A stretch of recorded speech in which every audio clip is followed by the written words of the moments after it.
I'm reading today from the book of Deuteronomy, the 6th chapter, verses 4 through 9. Hear, O Israel, the Lord our God, the Lord is one.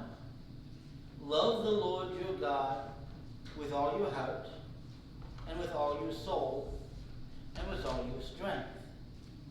These commandments that I give you today are to be upon your hearts.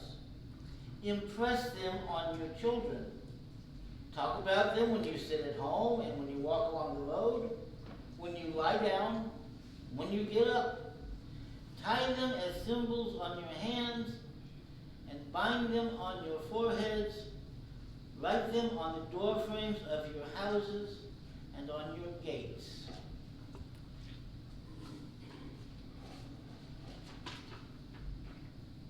This scripture passage is known sometimes as the Shema.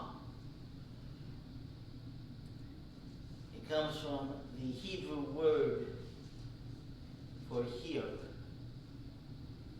Shema Israel. Rabbis say that this is the most important scripture passage in the first 5 books of the Bible, in the Torah. Because this is the passage that everything else in those 5 books boils down into one sentence. The Lord our God, the Lord is one. You shall love the Lord your God with all your heart, with all your soul, and with all your strength. Now, as Christians, we're familiar with this scripture from the New Testament. When Jesus is asked what is the greatest commandment, and he turns it around on the person who asks him, the guy says, love the Lord your God with all your heart, and with all your soul, and with all your strength. And Jesus agrees this is the most important commandment. And the second is like it, love your neighbor as yourself. Now what we need to realize, both times that the Jewish scholar answers Jesus, he's quoting from the book of Deuteronomy. He's quoting scripture and saying these are the greatest commandments. When we talk about covenants, we had the covenant with Noah, which was God made a promise, and that was pretty much it. And then we had the covenant with Abraham, where God promised him to make him a father of many nations. And now we have a different type of covenant. Actually, the one that we're most familiar with, but this is the first time we find it. And it's interesting, we were talking about this in Sunday school this morning. This is an if-then type of covenant. This one's a two-way street. God's promise this time comes with conditions. If you do this, I will do this. And if you don't do this, I will do this. And if you follow my commandments, I will bless you. If you don't follow my commandments, I will curse you. If you follow my commandments, your crops will grow, and you will be at peace. If you don't follow my commandments, your crops won't grow, and enemies will attack you. It requires something from the people, not just something from God. Most times people think of the covenant with Israel we think of the Ten Commandments. Now, there's a specific reason we think of the Ten Commandments when the covenant is much more than the Ten Commandments. The covenant is pretty much the Ten Commandments plus half of the book of Deuteronomy and all of the book of Leviticus. Now, there's a reason we like to focus on the Ten Commandments. Obviously, 10 is much easier to remember. And when I was in Sunday school, we had to memorize the Ten Commandments and stand up in front of the church and recite them. And we got a little sticker if we did. Nobody's ever asked me to stand up and recite the entire book of Leviticus, thank goodness. Because there are over 600 commands in the book of Leviticus. And they deal with a bunch of specifics. They deal with dietary laws. They deal with laws of how to dress. They deal with festivals. They deal with when somebody has to be isolated from the community because of an illness. Or for a woman, once a month. I actually heard a feminist say this was a wonderful thing for women because it gave them a short period each month where nobody could tell them what to do. Because they got to be isolated and didn't have to work.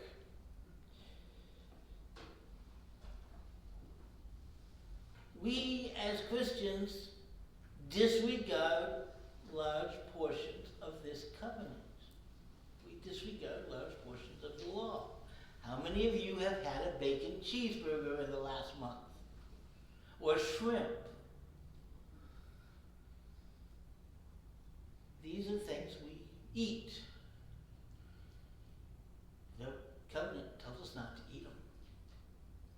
How many of you have worn fabric that's made of 2 different types of material?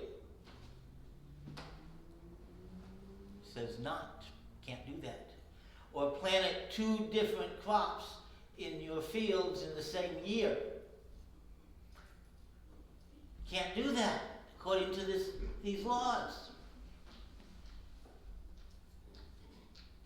How many of you have been brought before the elders to be stoned for working on the Sabbath?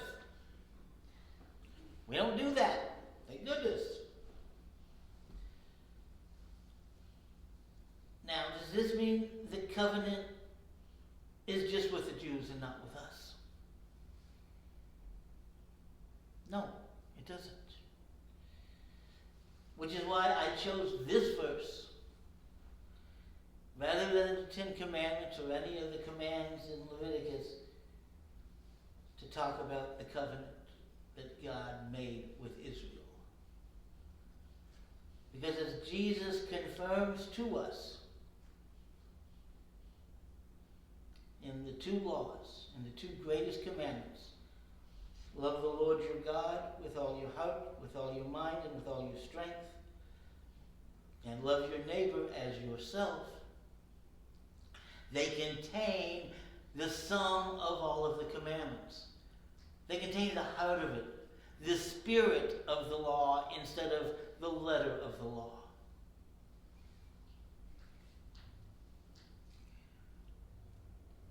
It was determined within 20 years after Jesus died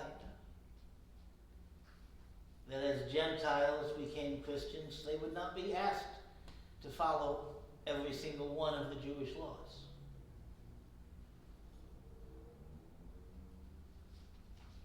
So, is it important? I mean, like I said, we don't follow most of the 600 laws. So is it important to us? Yes, it is. First off, it's important because God's covenant with Israel, the law, had to come before Christ. Christ had to be born to a people who were under God's law. Would not have worked if he had been born in a pagan village or in Rome. He had to be born under the law, because one of the first things the law does is to teach right from wrong. One of the standards of our judicial system in this country is a Latin phrase called mens rea, which means in order to be convicted of a crime, you had to have an intent to commit the crime. Well, if you don't have a law, you don't know what a crime is. And they can't make a law next week and then arrest me for breaking it last year, because it wasn't a law then. So you have to have the law to know what's right and wrong. You have to have the law so you can understand grace. If there's no law, there's no need for grace, because there's no one to convict you. So that's pretty important stuff. We can't have grace without the law.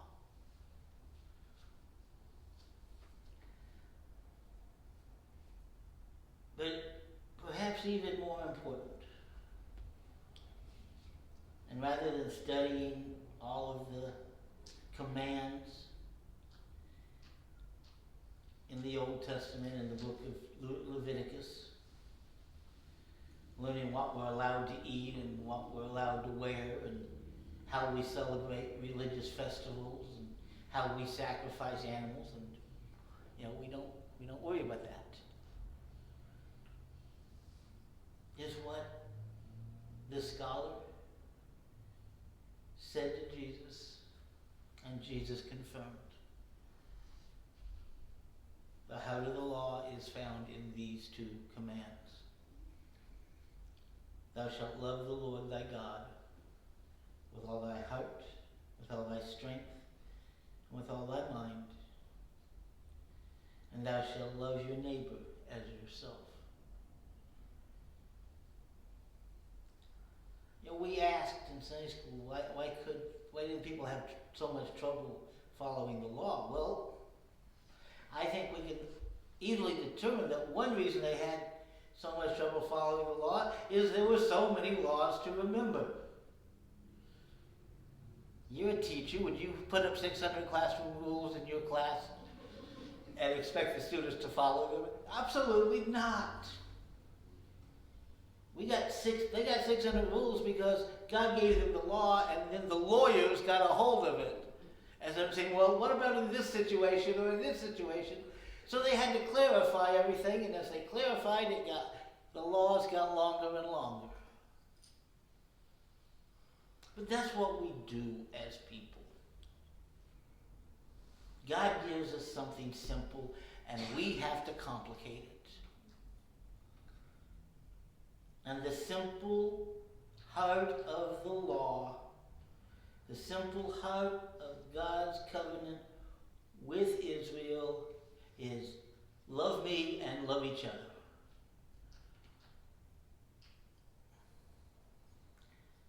As far as I'm concerned, I could preach on that every week, but you'd probably get tired of hearing it.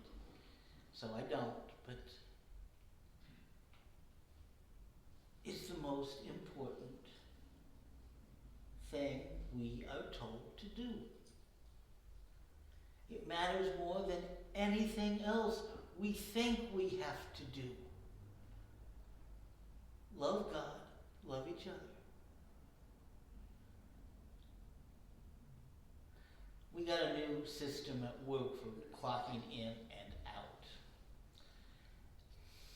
And we have problems with it already.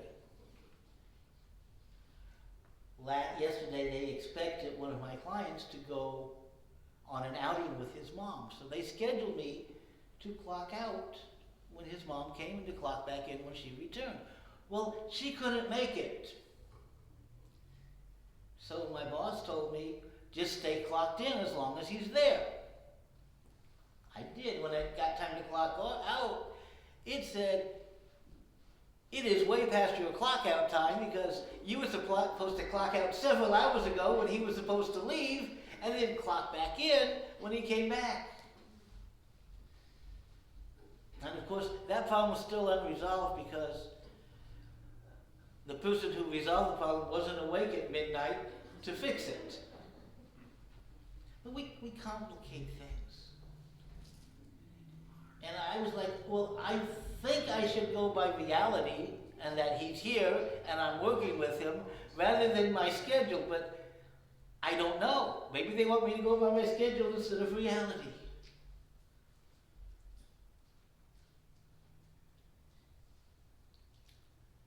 We complicate things. We make them more difficult than they have to be.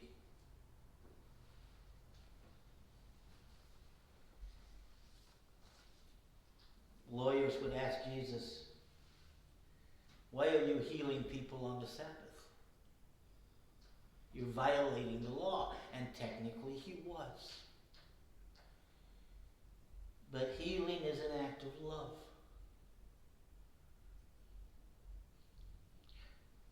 And the heart of the law takes precedence over the letter of the law.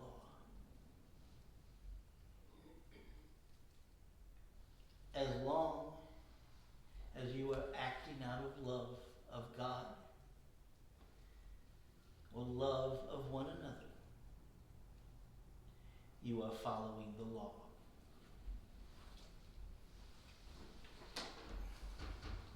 Our closing hymn is number 232, God Be With You.